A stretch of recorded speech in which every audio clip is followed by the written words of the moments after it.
The title of this experiment is Food Testing, Applications of Coordination and Redox Chemistry. The big idea of this experiment is to demonstrate how we can apply chemical analysis to everyday systems and situations. Specifically here, we'll be looking at a food context. And within food, we're going to be looking at two specific components that we find, chemical components, iron and ascorbic acid, or vitamin C. So we're going to be applying absorbance spectroscopy and titration, two techniques that we've seen before in a food testing context.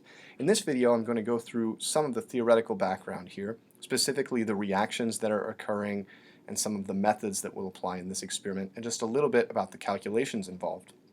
But by and large, one thing you want to keep in mind is that this experiment, to really get the most out of it, this experiment depends on good technique. So there's not necessarily going to be a target to hit for everyone in your lab section. It's going to depend on your specific sample and, for example, the nutrition facts of the food that you're working with. So if you really want to get the most out of this experiment, accurate technique is important. And if needed, take a look at the videos and other resources I've provided for the relevant techniques, like the absorbance spectroscopy video and the titration tips document. In the first part of this experiment, we're actually going to be using a system that we've seen before in the chemical equilibrium experiment involving the combination of iron 3 cation and thiocyanate anion. Recall from the equilibrium experiment that when we combine iron 3 plus cation in aqueous solution with the thiocyanate anion in aqueous solution, there is a reaction that goes on that most generally is reversible that forms the complex FeSCN2+. So we can actually better understand what's happening here now that we know something about coordination chemistry. The thiocyanate anion is acting as a ligand toward the Fe3+ metal center and forming a complex. And in fact, not shown here are additional waters that surround the iron center that are also part of this complex. I'm going to omit those to keep this simple. But one thing that's worth noticing here is that these reversible arrows seem to indicate that this may not be the best reaction to quantitate iron, right? Since adding, for example, an equivalent amount of SCN- is not guaranteed to push the reaction completely to products. The reversible arrows create problems for quantitative analysis. What we're going to do in this experiment, by a clever choice of conditions essentially, is to replace these reversible arrows with a forward arrow so that the reaction goes only in the forward direction. And the way we're going to accomplish this is simply by using a large excess of thiocyanate throughout the experiment. So, for example, from the nutrition facts on a bag of cashews, we can ballpark how much iron we should expect in the sample, and then we can just set up the thiocyanate solution so that we're guaranteed to use a large excess. And this is essentially done for you by the stockroom for this experiment. It's also worth recalling here that the FeSCN2+ product is colored. It's typically a kind of pale orange or potentially red-orange color. But both the iron 3+ and the thiocyanate are essentially colorless. This means, for example, that we can take a sample of food that contains Fe3+, take it up in solution, dissolve the iron 3+, convert that into this colored complex, and then use the absorbance of the complex to measure how much iron there was in the original sample. That's the essence and the big idea of this experiment. But there are two parts to this. The first thing we have to do is to determine the relationship between the absorbance, or the brightness, if you like, of the FeSCN2+ complex and the concentration of that complex in solution.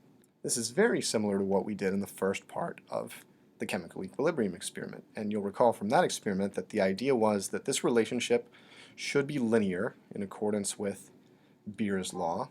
Beer's law says that the absorbance is equal to some constant, epsilon, times the length that the light travels, the path length, which for us is just going to be 1 centimeter, times the concentration of the colored species, which in this case is this FeSCN2+ complex.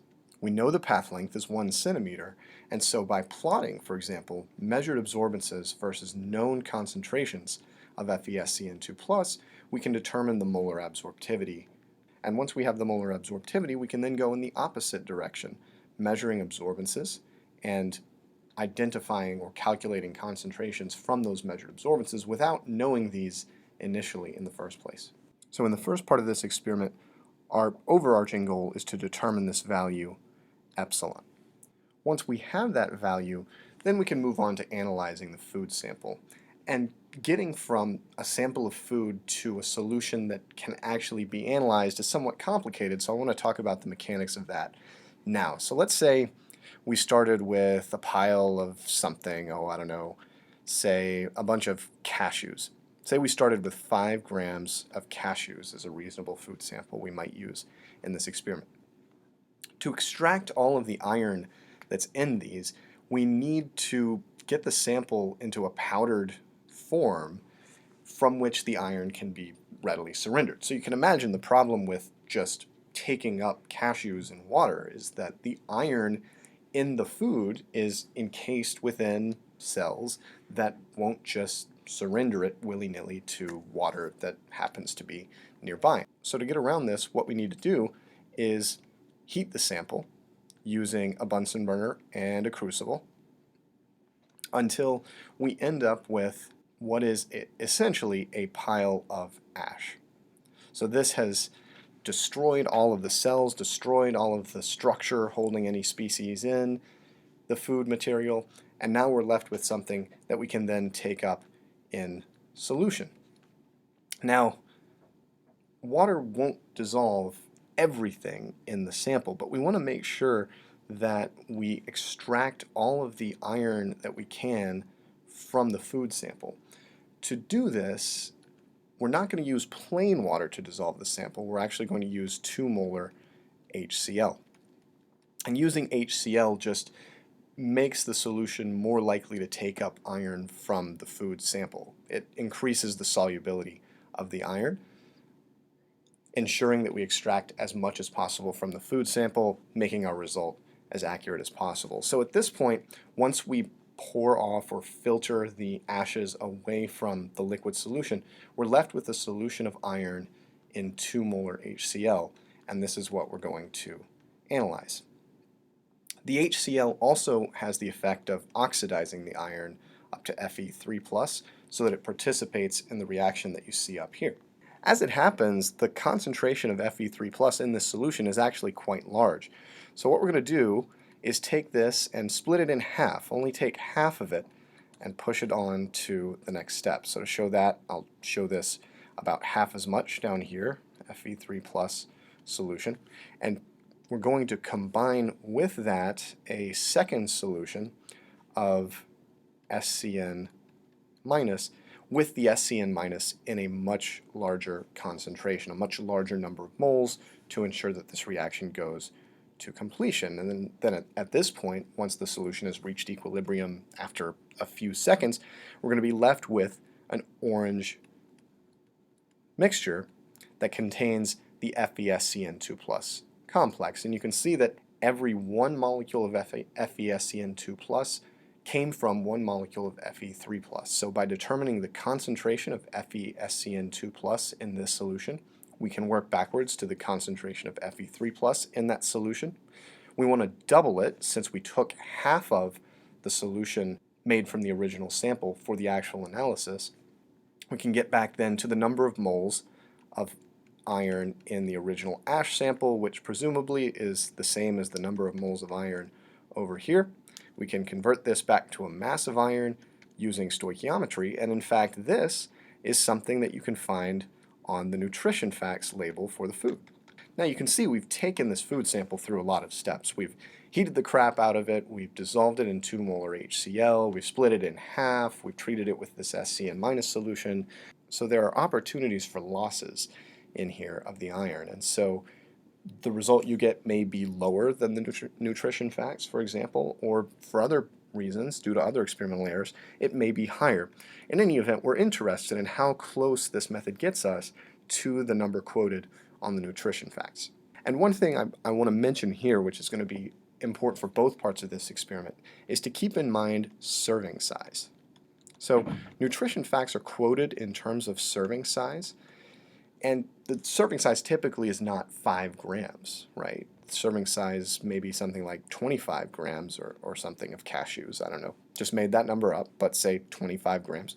In that case, the mass of iron we get should only be 1/5 of the number quoted on the nutrition facts because of differences between the size of the sample we analyzed and the serving size. So keep that in mind when you're comparing these numbers, that you may need to scale your number or the number from the nutrition facts so that the size of the two samples matches, so that the numbers are directly comparable. In the second part of this experiment, we're going to use quantitative analysis to determine the concentration of vitamin C in various fruit juices.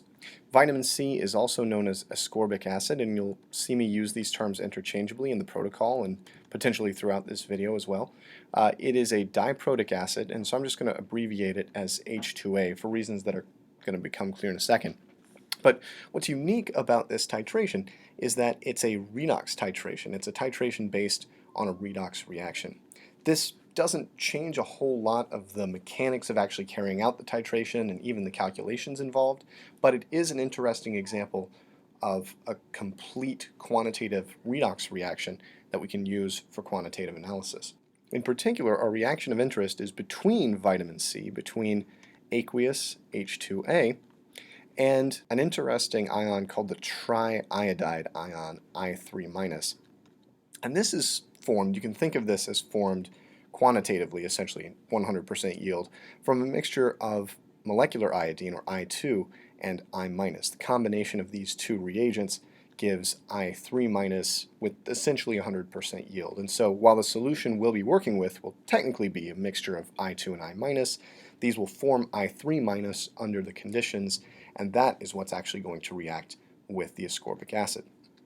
The products here are the oxidized form of ascorbic acid, which I'm just going to write as A, 2 protons, and of course these 2 protons came from the ascorbic acid, came from dissociation of the ascorbic acid, and 3 I- ions. And this is a redox process in which we're taking I3-, which consists of 3 iodine atoms, 2 of which have an oxidation state of 0, and 1 of which has an oxidation state of -1, and producing 3 I- anions, which all have an oxidation state of -1. And so we can see that there's an electron transfer that goes on here. We need to add a couple of electrons to the triiodide anion to get these 3 iodides as products, and these two come from the H2A. So in that sense, H2A is donating, if you like, a pair of electrons to triiodide, but it's actually transferring them, right? So donating kind of evokes the idea of a base. This transfer process corresponds to reduction. The H2A is reducing the triiodide to 3 iodide anions. In the process, we can see that the ascorbic acid is itself oxidized, and so it actually loses 2 electrons, forming just A as well as 2 protons in the process.